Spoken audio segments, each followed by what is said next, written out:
So I've got a question about the whole conversation surrounding Starfleet Academy. How come it's called review bombing exclusively when the reviews are bad, but never when the reviews are good? If you think there's people who are willing to tank something's rating because they disagree with it politically, but don't think others will lift it up because they do agree with it politically, well, congratulations. You're exactly the kind of person this show is catering to. Boom. Roasted. Well, I am not one of the people this show is trying to cater to, and after watching the first two abysmal episodes last week, I decided I liked destroying my own mental health enough to check out episode 3. Yep, it still fucking sucks. Starfleet Academy, episode 3. Let's talk about it.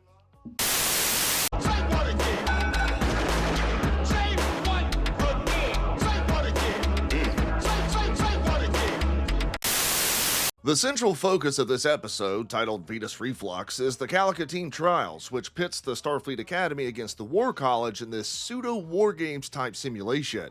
I knew we were in for a treat when we saw our core group of cadets going through physical training and being yelled at by the blue monstrosity for not doing exercises correctly or quickly.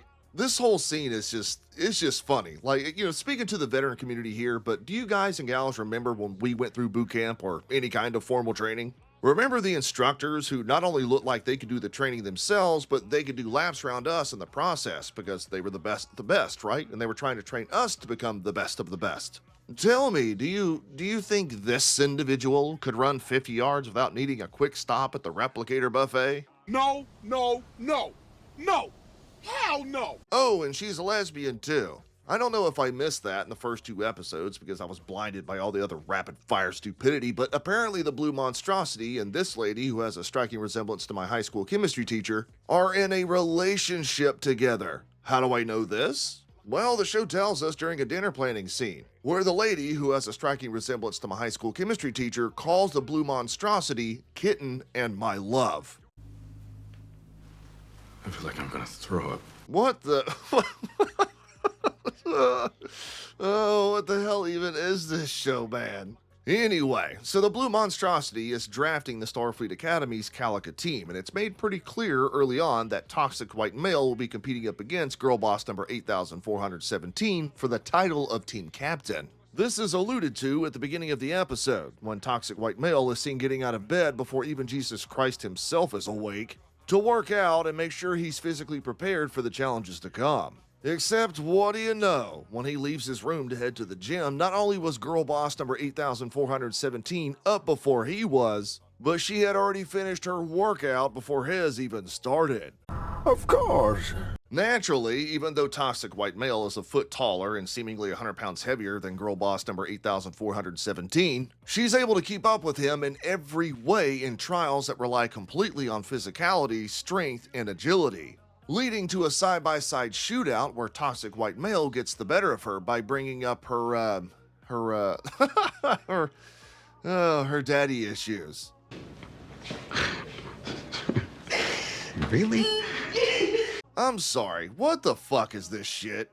You're supposed to be the cream of the crop. You're supposed to be expert negotiators capable of spearheading diplomatic decisions for generations to come, and you're thrown off your game by a little bit of trash talk?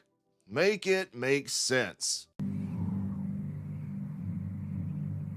No. So toxic white male wins the shootout. He becomes the team captain, and there for a second, I thought this show was actually going to subvert my expectations, and then, it didn't. Want to know how you can subvert my expectations, though?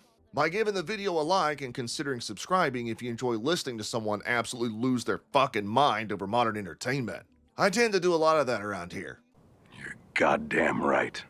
Anyway, so the Starfleet Academy decides to do a secret scrimmage against the War College's team, and toxic white male is shown to be a completely incompetent leader, because, of course he is, by not only devising the dumbest strategies known to mankind, but straight up punching one of his competitors in the face, which disqualifies him at the beginning of a round. It's a bold strategy, Cotton. Let's see if it pays off for him. Now, why would he go and do something stupid like that, you might ask? Well, the show needed an excuse to put girl boss number 8417 in charge and to sideline him in the meantime. And what do you know, the moment she's calling the shots, their team starts winning.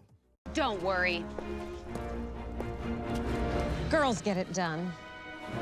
Magically, everyone suddenly grows brains and becomes useful, including this thing who's done nothing but roll around on the floor, scream at the top of her lungs, and be generally confused about everything that's going on around her. How did this thing even make the team in the first place? She has as much of a chance of surviving in a physical confrontation as I do of getting a date with Sydney Sweeney. So you're telling me there's a chance? Holly Hunter is once again a centerpiece of this episode, and she's doing Holly Hunter things.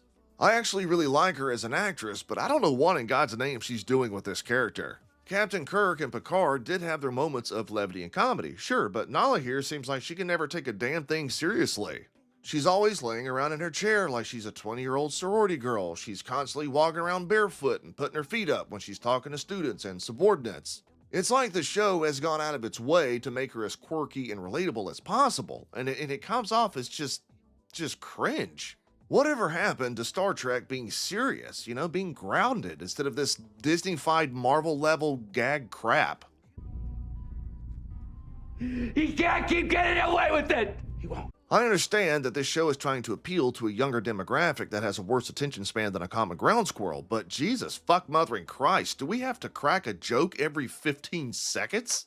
Ugh, whatever. This is Star Trek now, and all of us whiny man babies are just gonna have to be okay with that.